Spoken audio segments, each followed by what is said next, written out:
7 years later, does Halo Wars need a mouse and keyboard after all? Many gamers overlooked Halo Wars when it first launched onto store shelves in 2009. In the wake of the impeccable Halo 3, a Halo without gunplay felt like blasphemy. And if you wanted more, the next mainline entry in the series, Halo 3, ODST, was only a few months away and would undoubtedly satisfy that craving. With Halo Wars, Creative Assembly took the familiar rivalry of Spartans vs. Covenant and completely turned it on its head. Microsoft had enough faith in the Halo brand to think that it could sell a real-time strategy game for Xbox 360, a genre that had notoriously flopped on consoles while simultaneously thriving on PC.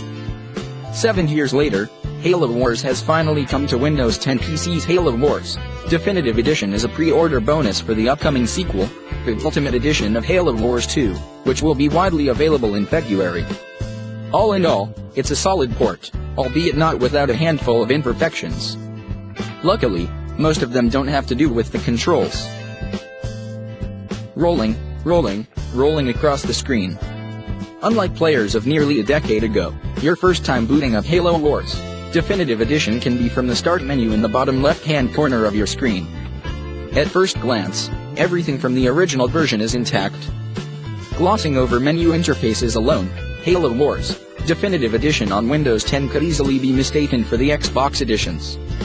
If your first time playing Halo Wars is on PC, you may be curious as to how gamepad controls would even work. Waving your cursor across the screen, or alternatively mashing the WASD keys feels far too natural for this to have once been a console exclusive. Selecting a group of units of the same class is as easy as clicking two of them while holding down the control key on the second.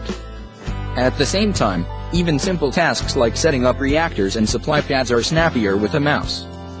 It may only save you a second or two, but particularly in the time-based flood missions towards the end of Halo Wars, keyboard and mouse can make a world of difference for the outcome of your mission. Midway through the campaign, you may be tempted to take Halo Wars Definitive Edition for a spin on Xbox One. Moving from a Forte-equipped, high-end PC build to the 1080p Xbox One version is an unsurprising step back, especially given the striking visual optimizations of the PC port. The jagged edges of your units will, unfortunately, hinder your line of sight.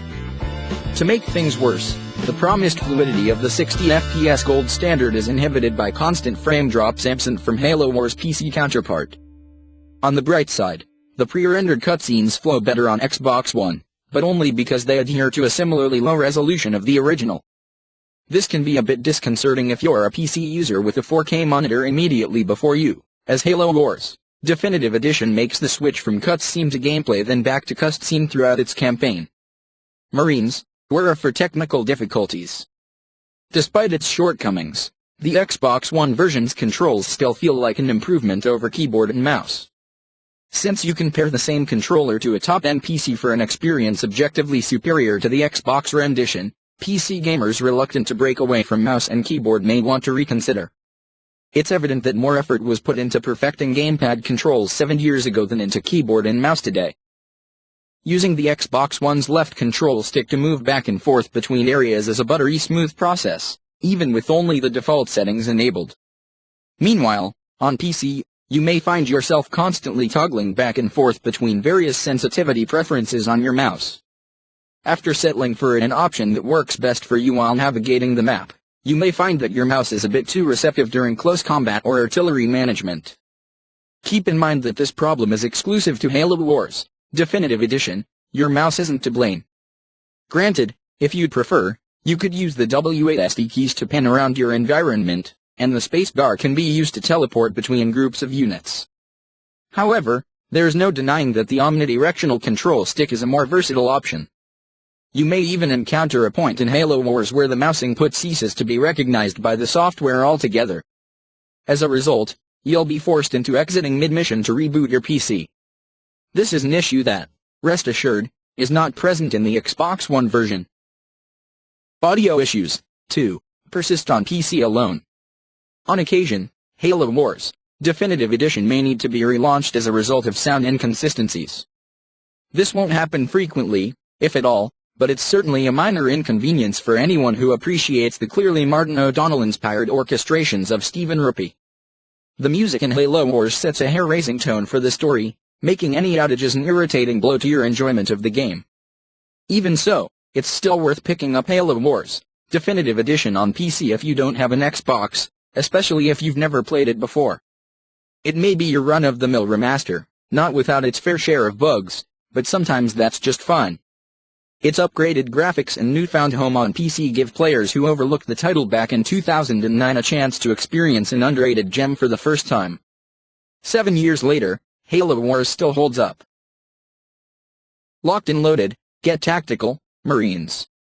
Ultimately, Halo Wars Definitive Edition is an exemplary addition to Microsoft's cross-buy catalog.